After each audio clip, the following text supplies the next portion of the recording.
Donc par rapport aux non-musulmans, le musulman aime tout le monde. Le musulman ne porte pas de la haine. Pour quiconque, être humain, les animaux, l'univers, tout. Le musulman n'est pas porteur de haine. On aurait dû le voir dans le nom qui va venir, le nom divin. On va reparler de cette question-là. Mais il n'y a pas de... Parce qu'il n'y a pas de schizophrénie chez le musulman. Le musulman, il se comporte en tant que musulman avec le musulman, mais aussi avec le non-musulman. Il ne change pas de comportement vis-à-vis du musulman, parce que ça doit être inné. Le bon comportement, ça doit être inné en lui. Il ne contrôle pas. Il n'est pas là, donc avec le musulman, je me comporte d'une manière, avec le non-musulman, d'une autre manière. Ça, c'est-à-dire que cette personne-là n'est pas sincère. Donc, au contraire, il y a certaines personnes qui, donc, je ne sais pas, ils portent une haine. Kuffar, hein, il aimerait les voir en enfer. Ah, subhanallah.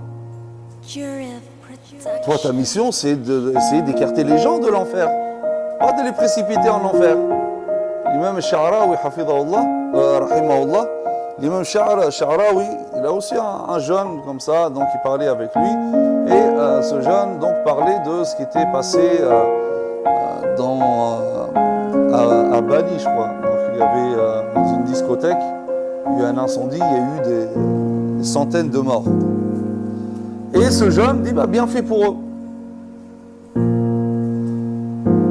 Sha'rawi lui dit, quand tu dis c'est bien fait pour eux, ces gens-là, donc qui sont morts en buvant de l'alcool, en faisant le halal, etc. Il y a une forte chance qu'ils aillent en enfer. Il dit oui. Donc il dit, donc toi, ce que tu veux pour ces gens-là, c'est qu'ils aillent en enfer. Il dit oui. Il lui dit, bah finalement, toi, au shaitan, c'est pareil.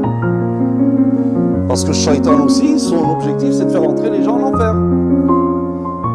Donc, alors que le musulman, il ne doit pas être comme ça. Il doit essayer toujours de... Tu as une lumière, tu veux la partager avec les autres. Et même s'ils ne veulent pas, la tolérance en islam, fait en sorte d'accepter. S'il y a ces différences de culture, de religion, c'est la volonté d'Allah Azza wa Jalla. Ne pas l'accepter, ce n'est pas accepter la volonté d'Allah Azza wa Jalla. Donc, j'accepte, j'ouvre mon cœur, et le musulman n'est pas porteur de haine. Là, on sent maintenant beaucoup de jeunes, on sent la haine dans les cœurs. C'est même pas par rapport aux non-musulmans, mais même les musulmans. Si tu ne partages pas mon avis, c'est une haine. Et ça, ce n'est pas un comportement musulman, Allahu A'lam.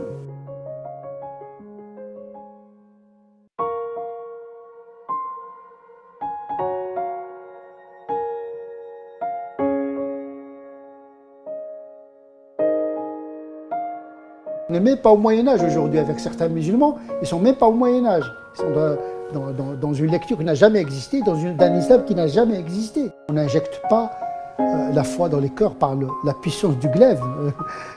La foi, c'est l'adhésion libre et volontaire de l'être humain, donc on ne peut pas imposer la foi. Les chrétiens, les juifs, les païens ont toujours existé en tant que minorité on les appelle dhimmi, c'est-à-dire des minorités protégées. Aujourd'hui, on convertit les gens par la force. Ce n'est pas dans l'intérêt de la religion de multiplier des hypocrites. Il faudrait rappeler que l'écrasante majorité des prophètes du Coran sont juifs. Moïse, c'est un prophète de l'islam. Jésus, c'est un juif, c'est un prophète de l'islam. David, etc. Le Coran est rempli du peuple juif, un grand peuple. Le Coran dit, on les a choisis en connaissance de cause. Dieu se serait-il trompé? Être musulman et antisémite, c'est trahir sa propre religion. L'islam n'est pas venu pour régler des problèmes politiques. C'est à l'homme, aux citoyens de chercher à résoudre le problème. Ce n'est pas avec des coups de versets et des coups de hadith du prophète qu'on va régler les problèmes économiques et politiques et les problèmes sociétaux que nous traversons. Donc, en tant que citoyen, le musulman, il participe au destin de son pays à partir des valeurs de la République, à partir des valeurs de notre pays. Il n'a pas demandé aux femmes de couvrir les cheveux parce qu'ils étaient déjà couvertes. Il a demandé de rabattre ce qui pendait de ce foulard sur la poitrine.